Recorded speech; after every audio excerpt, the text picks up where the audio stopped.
I used to believe every family had a favorite child. Growing up, I didn't have the words to explain what I felt. I just knew that whenever my older brother Daniel walked into a room, everything seemed to revolve around him.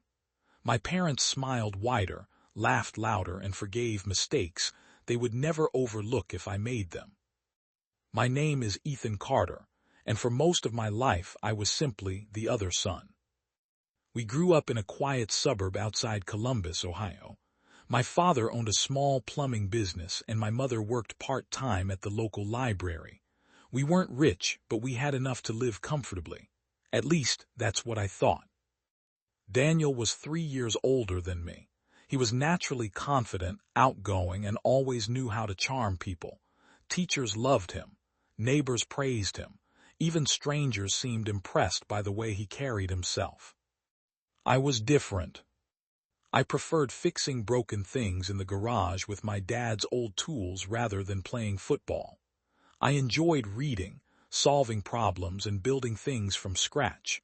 I wasn't loud, and I didn't know how to demand attention. Looking back, I don't think my parents ever intended to hurt me. But intentions don't erase years of favoritism. I remember one Christmas when I was 10 years old. Dad had spent weeks talking about how proud he was that Daniel made the varsity basketball team as a freshman. On Christmas morning, Daniel unwrapped the newest gaming console, the one every kid at school wanted. When it was my turn, I opened a used toolbox. Not a shiny new one. An old metal box with scratches across the lid. Inside were second-hand screwdrivers, a worn hammer, and rusty pliers. Dad smiled proudly. "You like fixing things," he said. "Thought you'd appreciate something practical." I forced a smile because I didn't want to seem ungrateful. The truth was, I did appreciate it. Just not for the reason he thought. It reminded me that people expected less from me. That afternoon, relatives gathered at our house for dinner. Every conversation somehow returned to Daniel. "He's going to be something special. That boy has a bright future. College scouts will be lining up." No one asked about the wooden bookshelf I had built in shop class. No one cared that I had earned the highest score in my math class. By the end of the night, I quietly carried empty plates into the kitchen while everyone celebrated my brother. It became a pattern. When Daniel earned a B, he was congratulated. When I earned straight A's, my report card was placed on the refrigerator without another word. When Daniel forgot Mother's birthday, she laughed and called him forgetful. When I was 10 minutes late getting home after helping a neighbor fix a broken fence, Dad grounded me for 2 weeks. Every family dinner felt like an awards ceremony where only one person ever won. Still, I loved them. Children have an incredible ability to keep hopping. Every birthday, every holiday, every school event, I convinced myself this would finally be the day they'd notice me. Sometimes they almost did. When I was 16, I entered a statewide engineering competition. I spent nearly 4 months designing an inexpensive water filtration system using recycled materials. Against schools with far bigger budgets, I won first place. The award ceremony was on a Saturday afternoon. I remember standing outside the auditorium afterward, medal hanging around my neck, scanning the parking lot. Parents hugged their children. Cameras flashed. Families celebrated together. I waited and waited. Finally, my phone buzzed. It was Mom. "I'm sorry, sweetheart. Your father and I couldn't make it." I swallowed the disappointment. "Everything okay?" "Oh, yes. Daniel had an important basketball tournament. We didn't want him to feel unsupported." I stared at the medal in my hand. "They only play one championship a year," she added. "So does this competition," I replied quietly. There was silence on the other end. Then she sighed. You understand, don't you? I looked around as another family posed for pictures. I guess. She thanked me for being mature before hanging up. That sentence followed me for years. Thank you for understanding. It became another way of saying, you'll always come second. I stopped expecting applause. I stopped asking them to attend events. Eventually, I stopped telling them when anything good happened. Life became easier that way. Or at least, less disappointing. By the time I graduated high school as valedictorian, I already knew exactly how the evening would end. Dad shook my hand. Mom hugged me. Then they rushed across town, because Daniel had been invited to an exclusive party, hosted by one of the wealthiest families in the county.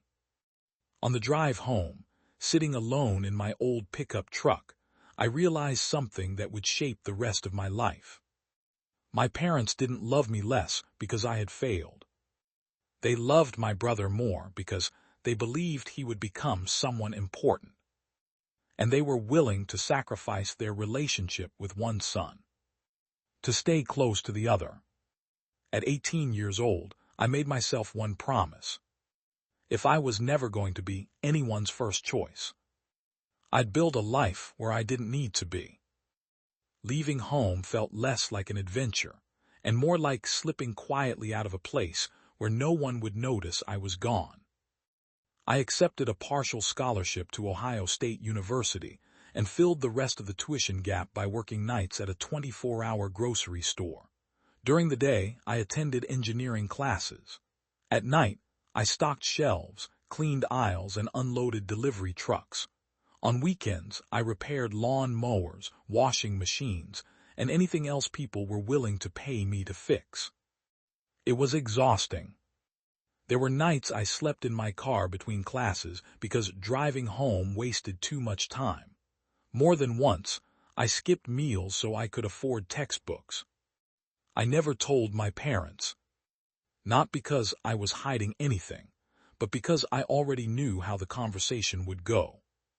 Whenever Mom called, the first 10 minutes were always about Daniel. Daniel met another investor today. Daniel's girlfriend comes from a wonderful family. Daniel is thinking about starting his own business. I would listen patiently before she finally remembered to ask, "So, how are your classes?"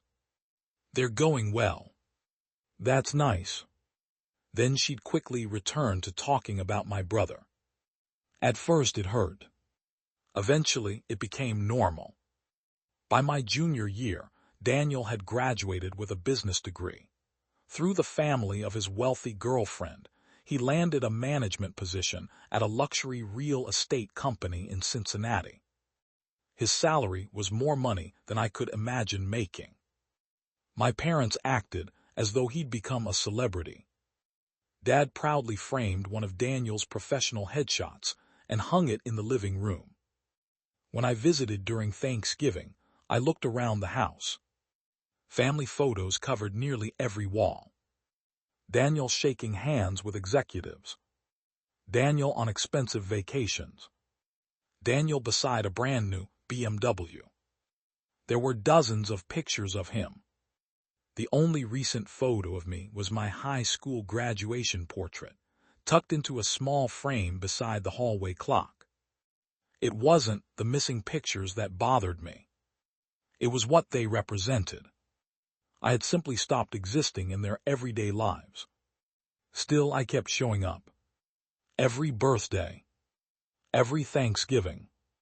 Every Christmas. I told myself family mattered, even when I wasn't treated like part of one. After college, I accepted an entry-level engineering position with a manufacturing company outside Cleveland. The pay wasn't glamorous, but it was steady. I rented a tiny, one-bedroom apartment with outdated appliances and furniture bought from thrift stores. Most evenings were quiet. I worked, cooked simple meals, read technical manuals, saved every extra dollar. Meanwhile, Daniel's life seemed to move at lightning speed.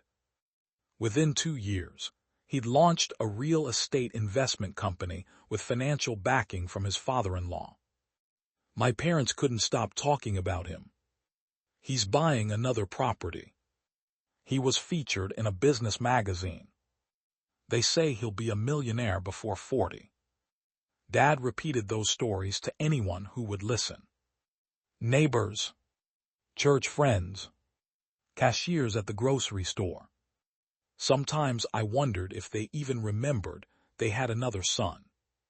Then one rainy Tuesday evening, my phone rang. It was Dad. His voice sounded unusually warm. "Ethan, your mother and I were hoping you could come home this weekend." For a moment I smiled. Maybe this was different. Maybe they simply missed me. "Sure," I replied. "Is everything okay?" "Oh, everything's fine. We just like the whole family together." The drive took nearly 3 hours. I arrived Saturday afternoon carrying homemade cookies I'd baked using my grandmother's recipe. Mom barely looked at them. "Oh, thank you." She placed the container on the kitchen counter without opening it. Daniel arrived 30 minutes later. The front door had barely closed before Mom wrapped him in the biggest hug I'd seen in years. "My successful boy." Dad immediately asked about his newest investment project. Dinner felt strangely formal. Everyone kept exchanging nervous glances. Finally, Dad cleared his throat.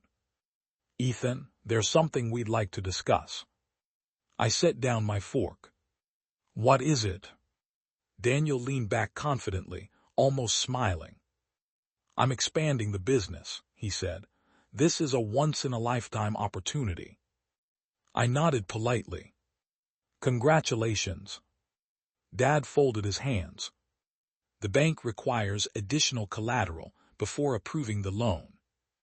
I still didn't understand why I was there. "So?" Mom reached across the table and placed her hand over mine. "You've always been responsible with money." Something inside me tightened. Dad continued. "We were hoping you'd help your brother." I frowned. "Help how?" Daniel answered casually, as though discussing the weather. "We need someone to co-sign the loan." The room suddenly felt smaller. "I don't have that kind of money." "You don't need money," Daniel said, "just your credit." I stared at him. He said it so casually, as if risking my financial future was nothing more than lending someone a lawn mower. Dad quickly added, "It's completely safe." "The business is already successful," Mom assured me. "You have nothing to worry about." I looked from one face to another. No one had asked about my job. No one had asked how I was doing. No one had cared enough to visit my apartment. Yet somehow, they all remembered my credit score. For the first time in my life, I realized why they had invited me home. It wasn't because they missed their younger son.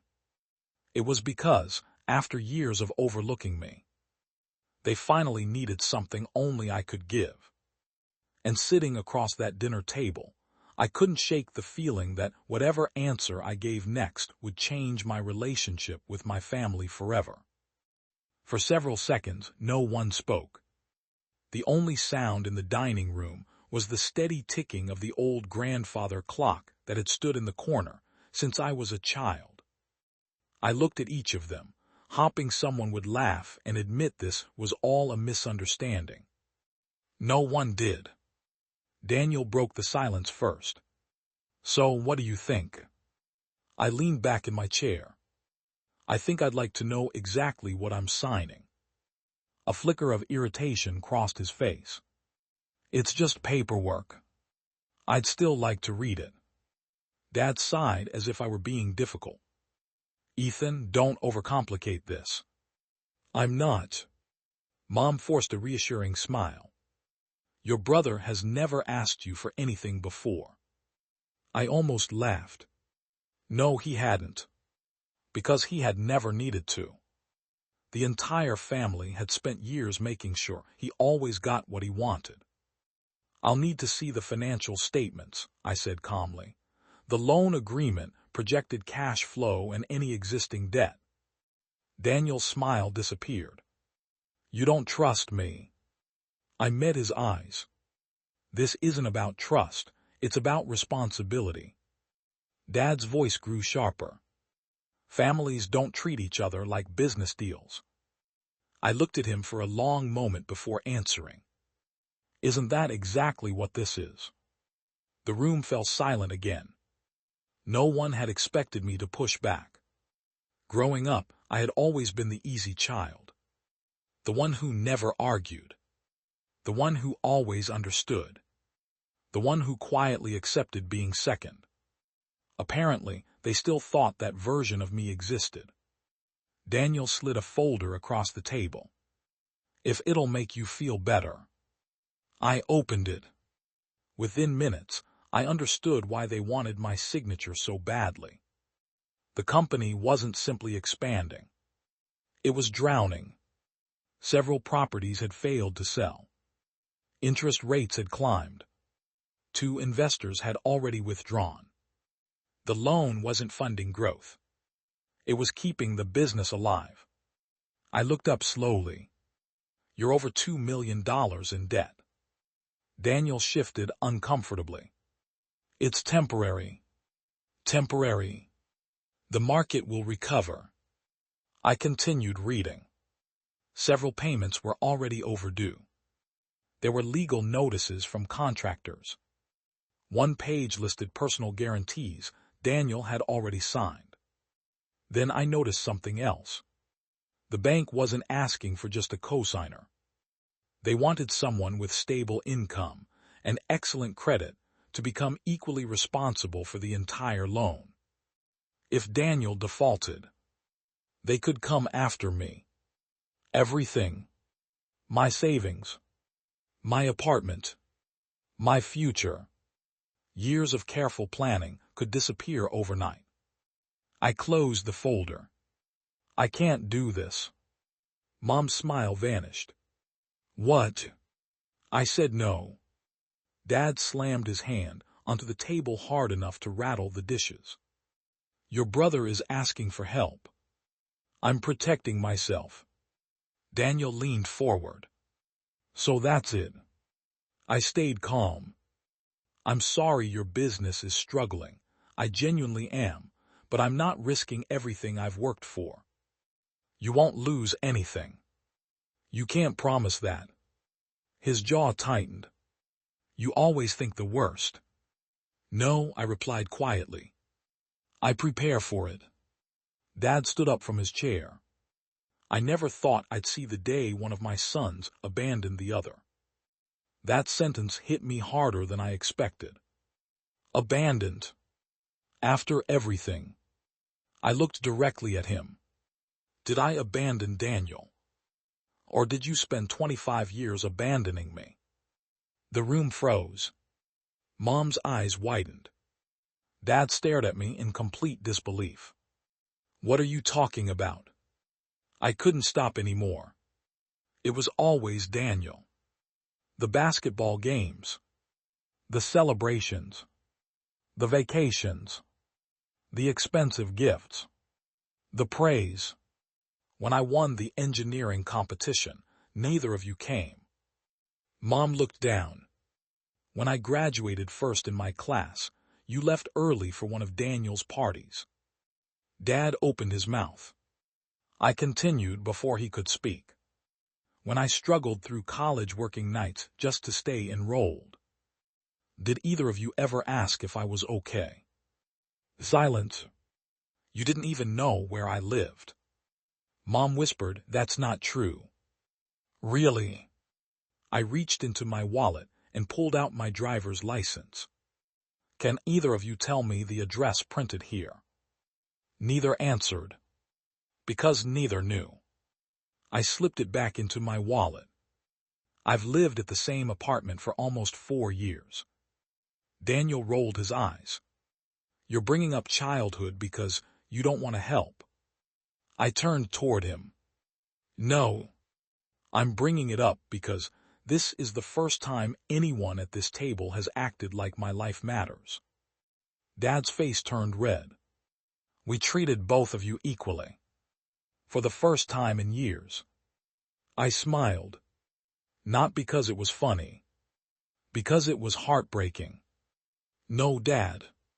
You treated us differently. You just convinced yourselves it was equal. Mom began crying softly. We always loved you. I know. I answered honestly. I never doubted that. Another pause.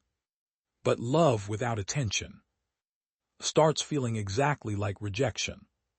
No one spoke. The truth had settled over the room like a heavy blanket. Finally, I stood up. I didn't come here to fight. I picked up my jacket. I came because I thought my parents wanted to spend time with me. I looked around the table one last time. I was wrong. As I reached the front door, Mom hurried after me. Ethan, please don't leave like this. I stopped but didn't turn around. I'll always answer the phone if it's an emergency. I took a slow breath. But if the only time this family remembers I exist is when someone needs my signature, then maybe I'm not the one walking away. I opened the door and stepped into the cool evening air. Behind me, no one called my name. The 3-hour drive back to Cleveland felt longer than ever. Rain tapped steadily against the windshield as I replayed the evening in my mind. For the first time, I hadn't stayed silent. For the first time, I had chosen myself. I thought the hardest part was over. I had no idea that my refusal would become the story my parents told everyone. Within weeks, relatives who had barely spoken to me in years began calling. According to them, I wasn't the hardworking younger son anymore. I was the selfish brother who had turned his back on family when they needed him most. And someone was making sure everyone believed it. By the following weekend, I understood exactly how fast a lie could travel. My phone, which usually stayed silent except for work emails and the occasional call from a coworker, suddenly wouldn't stop buzzing. The first call came from my Aunt Linda. Ethan, she said without even saying hello, I heard you refuse to help your own brother. I closed my eyes. So that's the story now. What other story is there? I took a deep breath. The bank wanted me to become legally responsible for millions of dollars in debt. There was a long pause. Daniel didn't mention that. I'm sure he didn't. Before she could respond, she quietly said she had another call coming in and hung up. I hoped that would be the end of it. It wasn't. Over the next several days, cousins, uncles, old family friends, even neighbors I'd known since childhood, called or sent messages. Some tried to convince me to reconsider. Others didn't bother pretending to hear my side. One message read, "Money changes people. I never thought you'd become this selfish." Another said, "Your parents sacrificed everything for you, and this is how you repay them." I stared at the screen for a long time. None of those people had asked what actually happened. They had simply accepted the version of the story that painted Daniel as the struggling businessman and me as the cold-hearted younger brother. I didn't argue. I didn't post explanations online. I didn't send angry texts. People who want the truth usually ask for it. The rest have already chosen what they want to believe. A week later, Mom called. Her voice sounded tired. "Ethan, your father isn't sleeping." I stayed quiet. "He's worried about Daniel." "I know. Can't you just reconsider?" I leaned back in my office chair. "Mom, if I sign those papers and the business collapses, I'll lose everything I've spent years building." "It won't collapse. You don't know that." Neither of us spoke for several seconds. Then she quietly asked, Is money really more important than family? That question hurt more than any accusation. Because for 27 years, I had been proving the exact opposite. When I worked nights through college, I said softly, family wasn't there. When I graduated, family wasn't there. When I moved into my first apartment alone, family wasn't there. So please don't tell me I'm choosing money over family. I swallowed hard. I'm choosing stability over guilt. She began crying. I don't know what happened to this family. Neither did I. After hanging up, I sat in my office long after everyone else had gone home.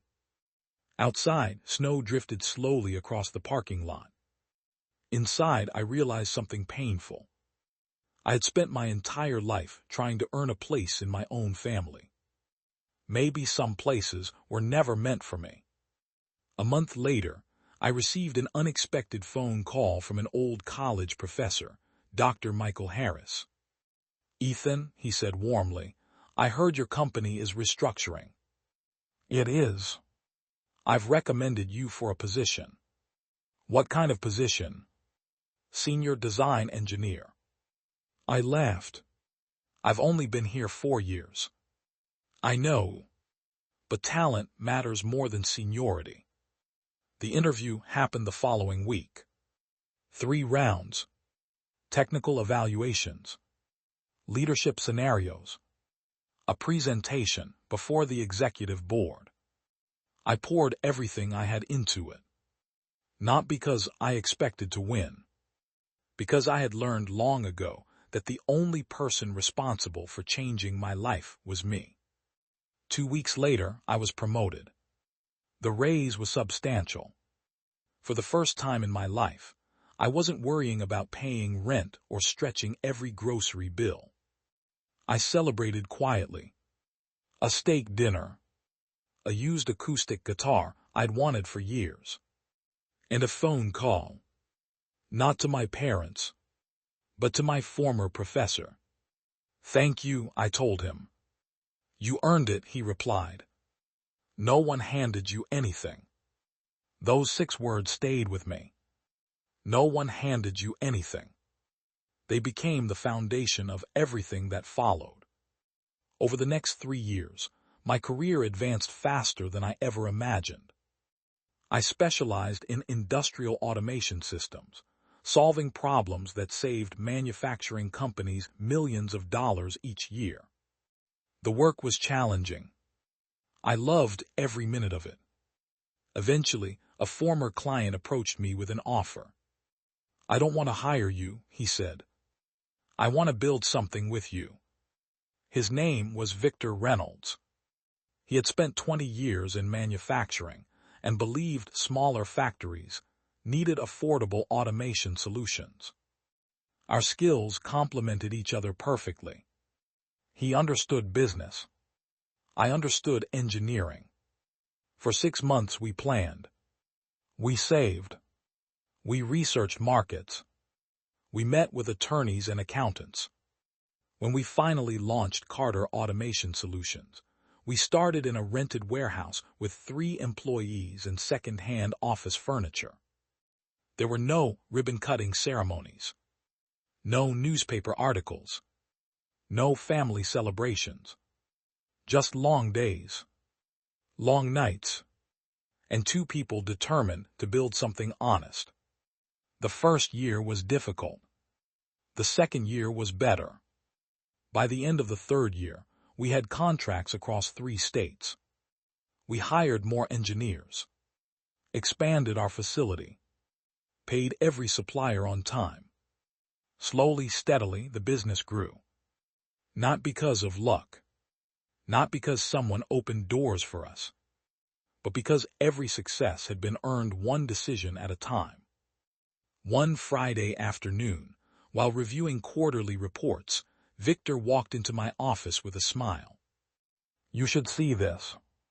He handed me a regional business magazine. On the cover was a photograph of me standing in front of our production floor. The headline read, "Local engineer builds one of Ohio's fastest-growing automation companies. I stared at the magazine for several seconds. Then I quietly placed it on my desk. Victor laughed. That's your reaction. I guess. Aren't you excited? I smiled faintly. I spent so many years wishing my family would be proud of me that I almost forgot how to be proud of myself. Victor nodded. Well, he tapped the magazine. They're going to hear about this. I looked out the office window at the employees walking across the parking lot. For some reason, I had a feeling he was right. And after nearly 4 years of silence, the phone I had almost forgot how to answer was about to ring again. The call came on a Tuesday morning. I was reviewing blueprints with my engineering team when my assistant knocked gently on my office door. Ethan, there's someone on the line asking for you. Who is it? She glanced at the screen. They said it's your mother. For a moment, I simply stared at her. My mother hadn't called me in almost 4 years. Not on my birthday. Not at Christmas. Not when my company opened. Not when we hired our 50th employee. Nothing. Now she was calling.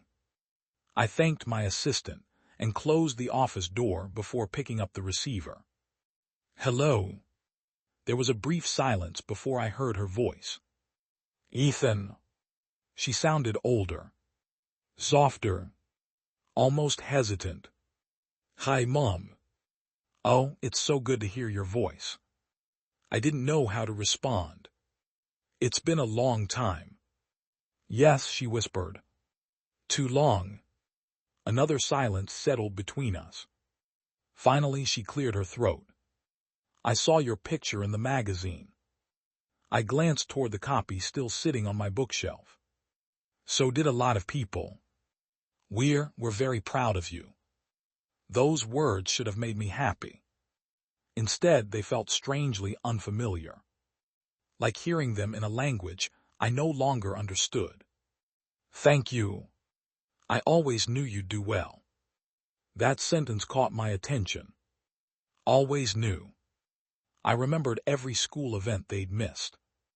Every achievement they'd overlooked. Every moment I'd waited for exactly those words. Now they arrived years too late. I appreciate that, I said politely. She hesitated again. Your father would like to see you. I leaned back in my chair. Is he sick? No. Then why now? She didn't answer immediately. We've all made mistakes. I closed my eyes. There it was. Not an apology. Not an explanation.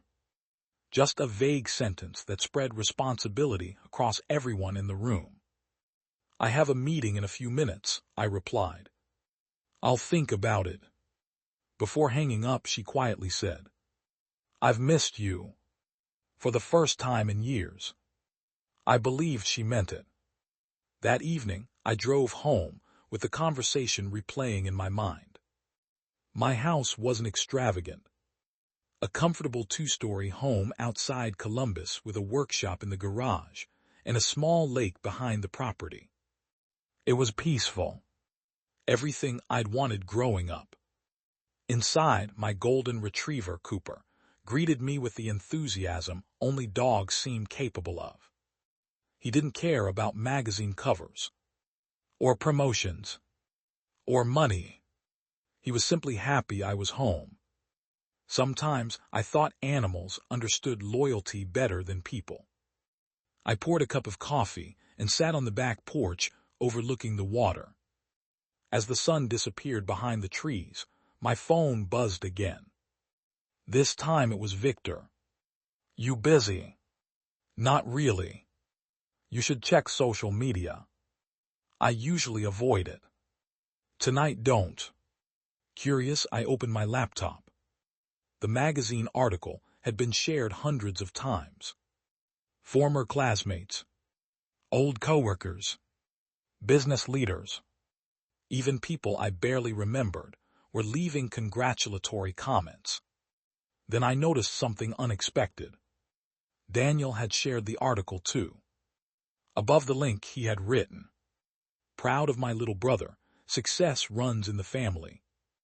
I read it twice, then a third time. Success runs in the family. The irony almost made me laugh. For years, the family story had been about Daniel's success. My accomplishments barely existed. Now that people were praising me publicly, apparently, I had become part of the family narrative again. I clicked on the comments. Hundreds of strangers congratulated him for having such a successful brother. He thanked every single one of them. Not once did he mention the years we hadn't spoken. I quietly closed the laptop. Some people don't rewrite history because they've changed. They rewrite it because the truth no longer benefits them. 3 days later, another surprise arrived. A large envelope appeared at my office. No return address. Inside was an invitation. Carter family reunion. Saturday. Parents' backyard. Everyone would be there. At the bottom, written in my mother's handwriting, "It wouldn't feel complete without you." Victor happened to walk into my office as I stared at the invitation. "You look like you've seen a ghost." "In a way." I handed it to him. He read it silently. "They haven't spoken to you in years. And now they want a reunion. Apparently." He looked at me carefully. "Do you want to go?" That was the question. Did I? Part of me wanted to ignore it. Another part, the little boy who had spent years hopping his parents, would finally notice him. Still wanted to believe things could be different. Victor folded the invitation and placed it back on my desk. "If you go, don't go looking for the family you wished you had." I looked up. "Go to see the family they actually are." His words stayed with me all week. Saturday morning arrived faster than I expected. I drove toward my childhood home with no expectations, just questions. As I turned onto the familiar street, I noticed luxury cars parked along both sides of the road. The house looked almost exactly the same. The old oak tree still stood in the front yard. The porch swing Dad had built decades earlier was still there. For a brief moment, it felt like stepping back into another life. Then I saw Daniel, standing in the driveway, laughing with relatives. Expensive watch, tailored suit, perfect smile. The moment he noticed my car, his expression changed. He walked toward me with open arms. "Ethan." Before I could react, he pulled me into a hug. It was the first hug he'd given me since we were teenagers. "It's so good to see you," he said loudly enough for everyone nearby to hear. Several relatives turned toward us, smiling. As if we'd always been close. As if the last 4 years had never happened. I slowly stepped back. "Hello, Daniel." He placed a hand on my shoulder. "I've missed you, little brother."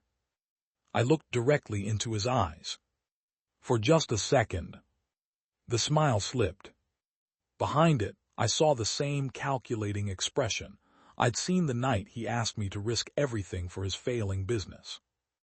And in that instant, I realized this reunion wasn't about healing old wounds. It was about something else entirely. I just didn't know what they wanted from me this time. The smile on Daniel's face never quite reached his eyes. He kept his hand on my shoulder, as if we were the closest brothers in the world. "Come on," he said cheerfully. "Everyone's been waiting to see you." I followed him toward the backyard. The familiar smell of charcoal and freshly cut grass brought back memories I wasn't sure I wanted to revisit. Except this time, something was different. People who had ignored me for years suddenly wanted my attention. Amazing article, Ethan. I hear your company is expanding again. We're all so proud of what you've built. One cousin, who hadn't returned a single text message after the loan incident years earlier, shook my hand enthusiastically. I always knew you'd make it. I smiled politely. It was easier than asking where that confidence had been when I was sleeping 4 hours a night and wondering if I could afford groceries. Mom hurried across the yard and wrapped her arms around me. For a second I froze. It had been so many years since she'd hugged me that I almost forgot what it felt like. You look thinner, she said, stepping back to examine me. I've been keeping busy. Her eyes filled with tears. I've missed you so much. I've missed you too. And I meant it. Missing someone doesn't erase what happened. It simply means they once mattered enough to leave an empty space. Dad approached more slowly. His hair had turned almost completely gray. The confident man I remembered seemed smaller somehow. He extended his hand. I'm glad you came. Instead of shaking it, I hugged him. For just a moment, I felt him tighten his arms around me. When we stepped apart, he looked embarrassed. I'm proud of you, son. Those 4 words carried decades of weight. The little boy inside me had waited years to hear them. The man I'd become accepted them with quiet gratitude. Thank you, Dad. For a while, everything almost felt normal. Children played in the yard. Relatives laughed over old stories. Mom insisted I take home leftovers. I found myself wondering if perhaps Victor had been wrong. Maybe people really could change. Then dinner began. As everyone settled around the long tables, my aunt stood up holding a glass. I'd like to make a toast. Everyone grew quiet. To family. Glasses lifted. To second chances. More smiles. And to Ethan. She turned toward me.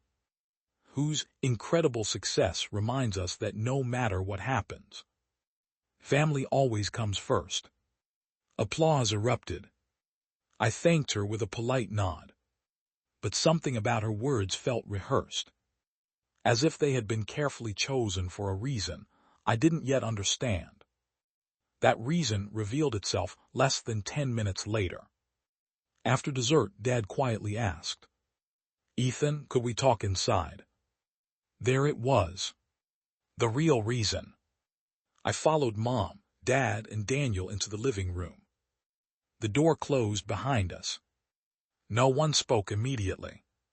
Finally, Dad sat down with a heavy sigh. The plumbing business is gone. I blinked. What happened? He stared at the floor. Competition. Higher costs. My health. I tried to keep it alive. I couldn't. I felt genuine sadness.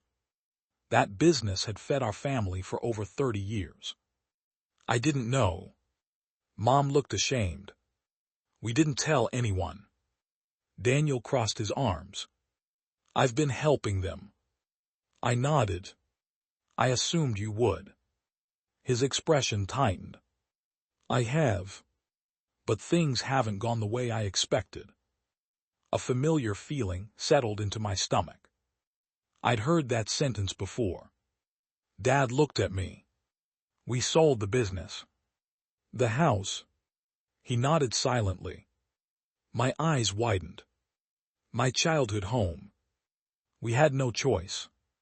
For several seconds I couldn't speak. Every birthday. Every Christmas. Every memory I'd ever had. Gone. We're renting now, Mom whispered. The room suddenly felt much quieter. I'm sorry, I said honestly. I really am. Dad rubbed his hands together nervously. There is one more thing. Of course there was. Daniel finally spoke. My investment company failed 2 years ago. I wasn't surprised. The warning signs had been there all along. I lost almost everything. What about the investors? They sued. And won. He looked away. I've been making payments ever since. I took a slow breath. So, where do I fit into all this? No one answered.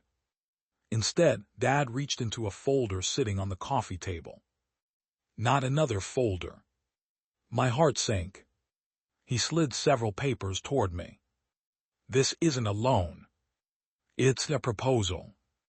I didn't touch it. What kind of proposal? Mom's voice trembled.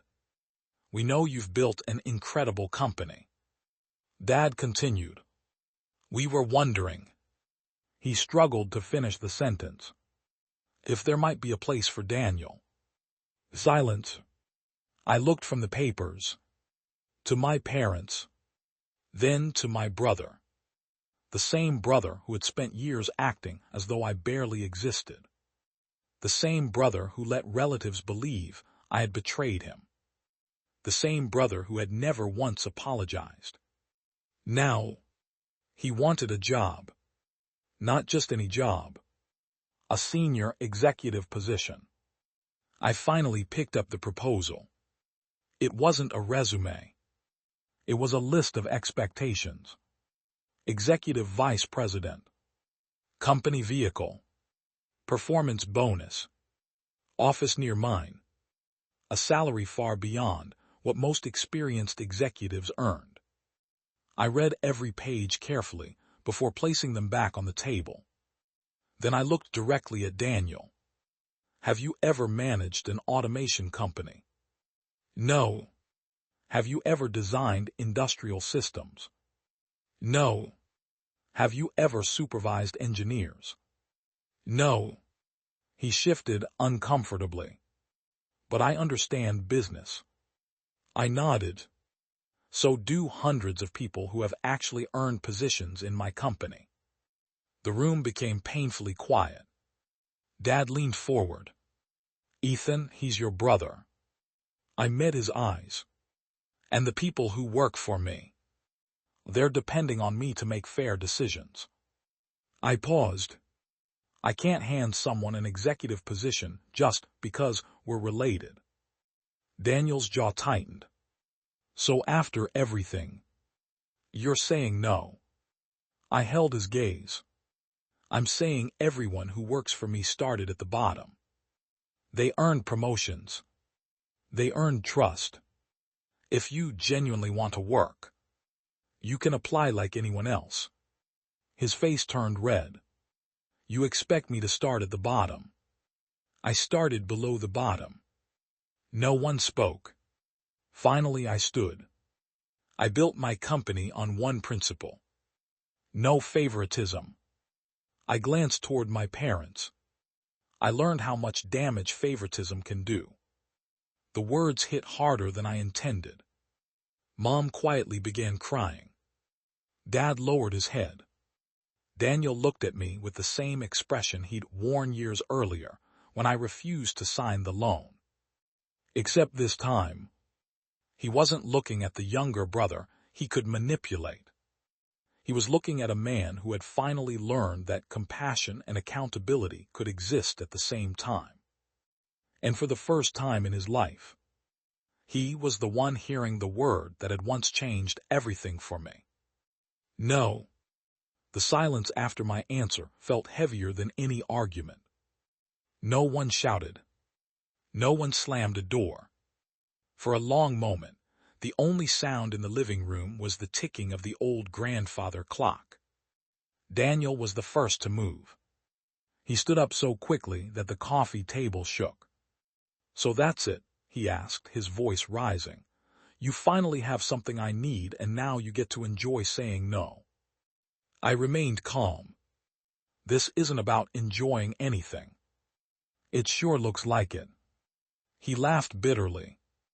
You've been waiting for this day your whole life. I looked him straight in the eyes. No. I spent my whole life waiting for a brother. His expression hardened. You always played the victim. I never had to play. The room went silent again. Mom wiped tears from her face. "Please," she whispered, "don't do this." I turned toward her. "I'm not trying to hurt anyone." Dad finally spoke, his voice quieter than I had ever heard it. "Ethan, I need to ask you something." I nodded. "Go ahead." He took a deep breath. "When did you stop trusting us?" The question caught me off guard. I thought about answering immediately. Instead, memories flooded back. The engineering competition. The graduation. The unanswered phone calls. The empty seat beside me during every important moment of my life. I looked at him. "I don't think I ever stopped trusting you." He frowned. "I stopped believing I mattered." Mom covered her mouth as tears rolled down her cheeks. I continued softly. "Those are two different things." No one interrupted. "I always believed you loved me. I just didn't believe you saw me." Dad lowered his head. For the first time in my life, I saw regret written across his face. Not the regret of losing money. Not the regret of asking for help. The regret of realizing something far too late. He slowly stood and walked toward the fireplace. On the mantel sat dozens of framed family photographs. He picked one up. It showed Daniel receiving an award in high school. Next to it was another. Daniel's college graduation. Another. Daniel at his wedding. Another. Daniel holding the keys to his first luxury car. Dad's hands began to tremble. He looked around the room. Then he turned toward me. "There aren't any recent pictures of you." I didn't answer. Because he was right. The last photo of me displayed anywhere in that room was from high school. Almost 15 years earlier. Dad swallowed hard. "I never noticed." Those 4 words hurt more than all the accusations. Because they were honest. He truly had never noticed. Mom walked over to the photographs, her eyes moving from frame to frame. She began quietly crying again. "Oh my God," she whispered. "How did we do this?" I watched them in silence. There was no satisfaction. No feeling of victory. Only sadness. Because no matter how successful I had become, nothing could give us those lost years back. Daniel crossed his arms. "I think everyone's being dramatic." Dad slowly turned toward him. "Dramatic." Daniel shrugged. "We weren't perfect parents. No one's perfect. But Ethan is acting like we abused him." I shook my head. "I never said that. You didn't have to." His voice became sharper. "You've always been jealous." That sentence finally broke something inside Dad. Enough. The room froze. I had never heard him yell at Daniel before. Not once. Dad took a step toward him. "No. You've said enough." Daniel stared at him in disbelief. "Dad." "For years." Dad's voice cracked. "Your brother kept this family together. He never complained. He never embarrassed us. He never asked for anything." He pointed toward me. "And every time he achieved something, we expected him to understand why we couldn't be there." Mom nodded through her tears. "We kept telling ourselves we'd make it up to him later." Dad closed his eyes. But later kept becoming next year. And next year became 10 years. He looked at me. "I'm sorry, son."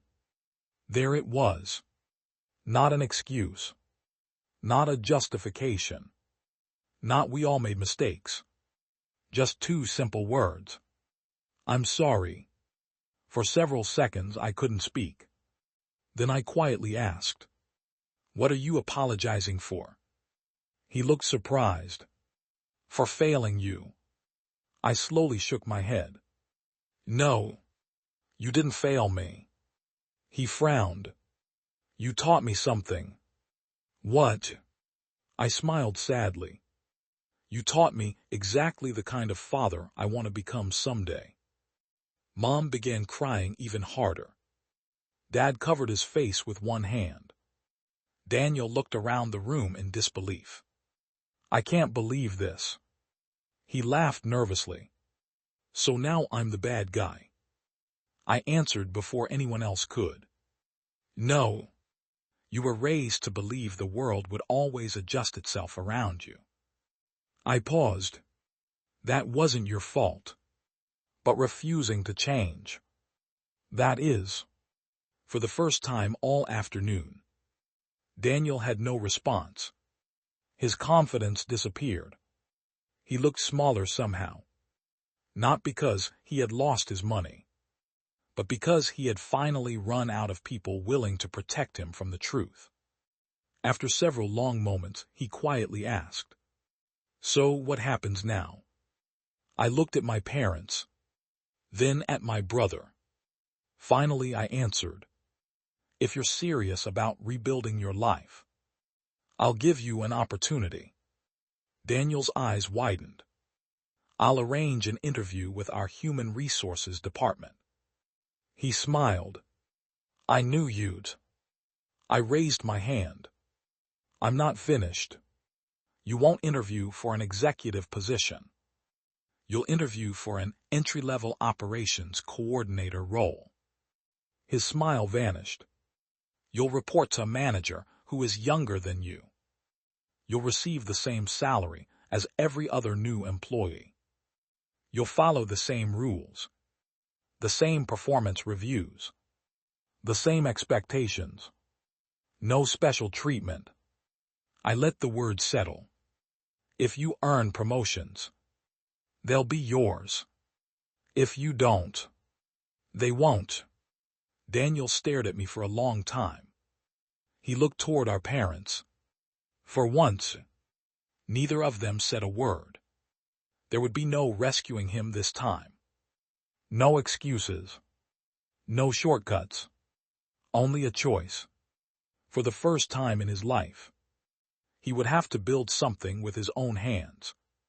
And whether he accepted that opportunity would determine not just his future, but whether our family had any chance of becoming one again.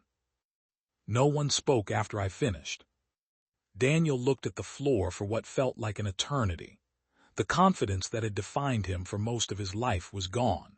For the first time, there was no wealthy investor to impress, no parents rushing to defend him, and no younger brother willing to quietly sacrifice his own future.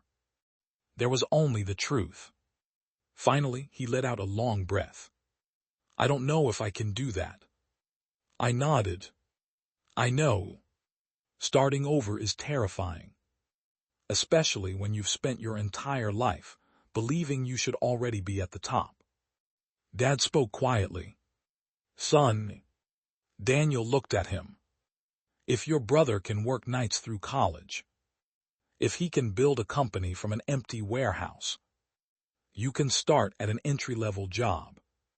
Daniel stared at our father in disbelief. "You've never talked to me like this." Dad smiled sadly. "Maybe that's part of the problem." The room fell silent again. Then something happened that I never expected. Daniel walked toward me. For a moment, I thought he was going to argue again. Instead, he stopped only a few feet away. "I'm sorry." I searched his face. There was no arrogance, no performance, just exhaustion. "I blamed you because it was easier than admitting I failed." His voice cracked. "I let everyone believe you abandoned me. I never corrected them." He lowered his head. I was ashamed. I stood there without speaking. He continued. "When we were kids, I thought Mom and Dad loved me more because I deserved it." A tear rolled down his cheek. "I didn't realize they were hurting you." "I should have." Those words didn't erase the past. They couldn't, but they were real. And sometimes real is enough to begin. I stepped forward. I forgive you. His shoulders shook as he quietly cried. For the first time since we were children. I hugged my brother. Not because everything had been fixed, but because someone had finally chosen honesty over pride. The following Monday, Daniel submitted his resume through our company's hearing portal. Just like everyone else. I never called human resources. I never asked anyone to give him special treatment. I simply informed our HR director that a family member would be applying, and that I wanted the standard hearing process followed without exception. 2 weeks later, they hired him. Not because he was my brother. Because he interviewed well and accepted the entry-level position without negotiating. His first day was nothing like the life he had known before. He wore a company badge like every employee. He attended orientation. He completed safety training. He answered to a supervisor 10 years younger than him. No reserved parking space. No executive office. No assistant. Just work. The first few months were difficult. More than once, I heard that he had almost quit. But every time, he came back the next morning. One afternoon, nearly 6 months later, I was walking through the production floor when I noticed Daniel helping a new employee solve a scheduling problem. He didn't know I was watching. There were no cameras. No audience. Just quiet teamwork. When he looked up and saw me, he smiled awkwardly. I figured it out. I can see that. He laughed. I had to ask 3 people for help. There's nothing wrong with that. He nodded. I know. Those 2 words told me more about his growth than any promotion ever could. My relationship with Mom and Dad changed slowly. Trust doesn't return overnight. It returns one small decision at a time. Mom began calling every Sunday. Not to ask for anything. Just to talk. Sometimes we discuss books. Sometimes recipes. Sometimes nothing important at all. Dad started visiting my workshop. He'd stand beside me while I repaired old furniture or built cabinets, handing me tools without either of us feeling the need to fill every silence. One afternoon, he looked around the workshop and smiled. You always were better with your hands than I ever was. I laughed. You gave me my first toolbox. He looked embarrassed. I wish it had been a better one. I walked over to a shelf in the corner. Sitting there was the same scratched metal toolbox from Christmas all those years ago. I had cleaned it. Restored it. Every dent was still there. Every scratch remained. I still have it. Dad stared at it for several seconds. You kept it. I did. He ran his hand across the worn metal lid. I never knew. I smiled gently. It was never about the toolbox. It was about wanting you to notice me. His eyes filled with tears. I notice you now. This time. I believed him. 3 years later, Carter Automation Solutions celebrated its 10th anniversary. What had once been a small warehouse with 3 employees had grown into a respected company, with more than 300 people working across multiple states. During the anniversary celebration, our employees gathered for dinner. Near the end of the evening, Victor handed me the microphone. Say a few words. I looked across the room. Engineers, technicians, managers, receptionists, people who had trusted me with their careers. Then I noticed my family sitting together at one table. Mom was laughing with my wife. Dad was helping my young son build a tower out of dinner rolls. Daniel was telling stories to a group of new employees, all of whom knew him simply as the operations director, a position he had earned after years of consistent hard work. Not one of them knew he was my brother. That was exactly how he wanted it. I smiled. When I started this company, I began, I thought success meant proving people wrong. The room grew quiet. But I learned something.